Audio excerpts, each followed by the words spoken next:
Are there, I suppose, common mistakes people make with the way they try to put stories and content out? And I suppose I mean this more from the angle, if you'll see a lot of content that gets sent in, and you obviously have to decide what you think is going to be of interest to your readers, or your audience.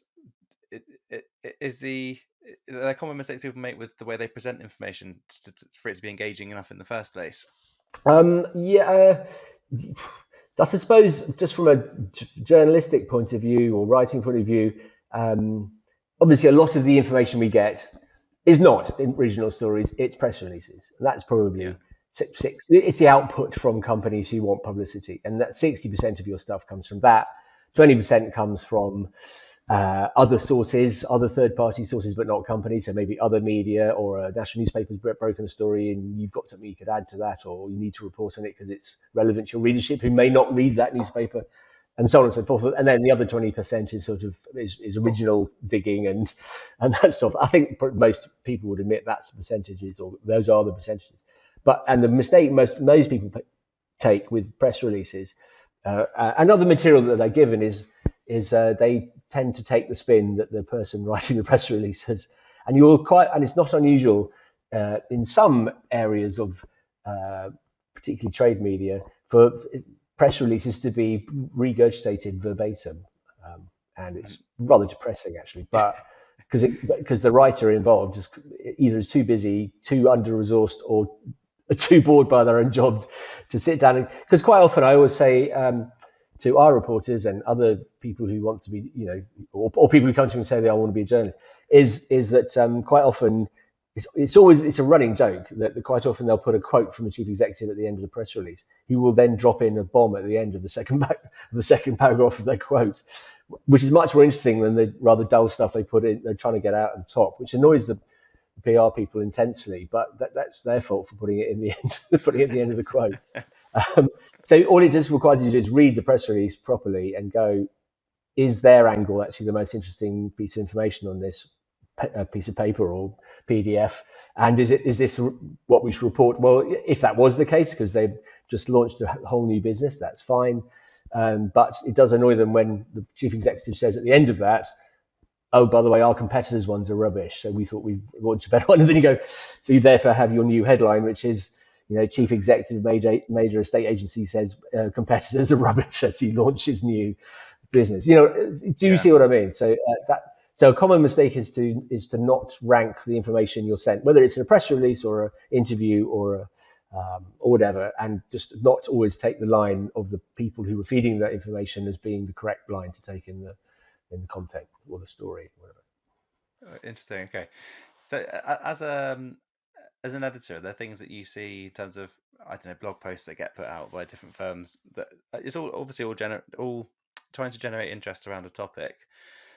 Are you finding that it's all often quite samey and hasn't looked at the audience properly in terms of the bit that you mentioned earlier? Or do you see that actually generally people do quite well at trying to tailor the advice, or does it look like it's just been spat out of No, an AI that's a very generator? good question. No, that's a very good question. Well, for a period 5 years ago, which is good fun and stuff, but I probably wouldn't do it as a career. But I worked for a major UK bank as doing content for them via an agency who I was employed by. And the trouble with the said bank, who I won't name for obvious reasons, but was that they were incredibly conservative about what they put out. They were absolutely petrified that anything they put out was going to be picked up by the national media and they'd be crushed underfoot.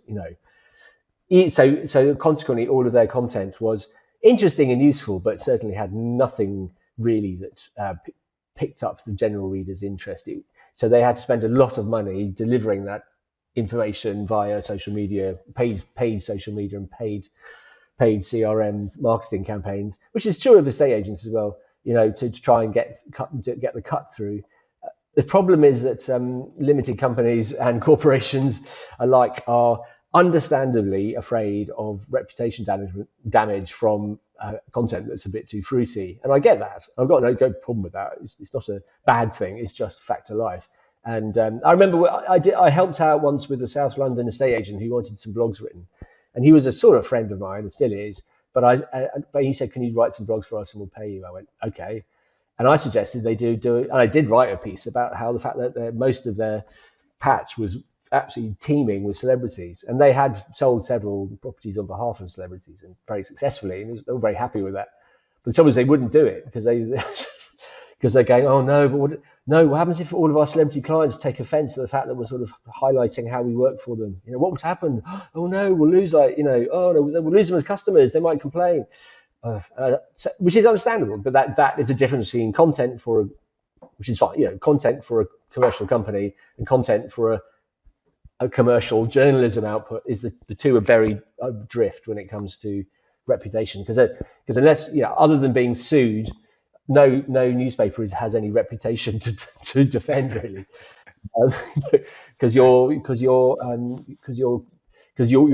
supposed to be a neutral a commentator and on what's going on in your industry, and you're supposed to write stuff when companies are doing bad things. So whereas an estate agent has a different reputation and a very their business is their reputation. So it's two very different things. Anyway, it's tough, and I think you're right, because you want to put content out there that's interesting, but you do need to be able to showcase a bit of personality with it, I think, as a company, brand, whatever. But it's there is that inherent fear of, will it get misconstrued, taken out of context? And I get that, because I actually had this with a PR piece we put out years ago as a different company, not as a survey booker. And a lot of the content that was in the post got attributed to me, actually, as things I'd said, and there was only one small quote I'd made within there. So factually, it was completely incorrect, and it got torn into different bits and segments that took things out of context. And it was quite damaging, actually, and they ended up taking it down completely because they acknowledged that it was factually they've been creative with what was quote and what wasn't quote, and that's very, very creative. And so I can see why companies would fear that, but I suppose at the same time it's an opportunity to stand out, and not everyone's going to be your customer, so that those that then resonate with the type of message and personality you've got are more likely to engage.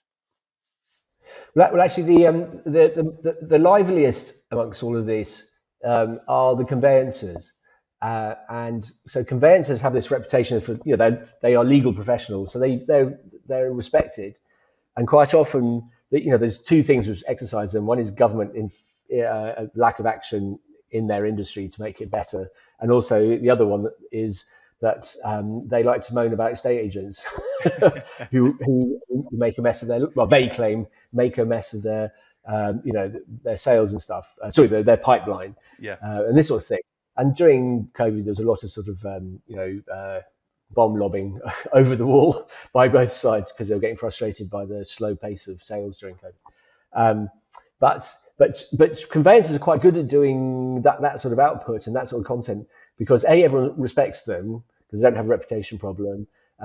Also, they are, and I suppose the learning would be for anyone who wants to do content, is they talk about topics which they feel they would never be criticised for being fruity about. So they might say, the Housing Secretary Michael Gove has done nothing for us the last 4 years. Why he put his finger out and help the general public by helping conveyancers sell homes quicker. And because Gove's not going to sue them, and everyone's going to applaud them for having a pop at the government.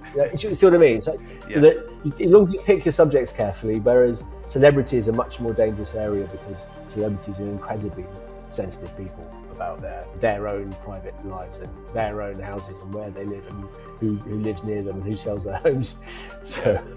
No, I completely get that.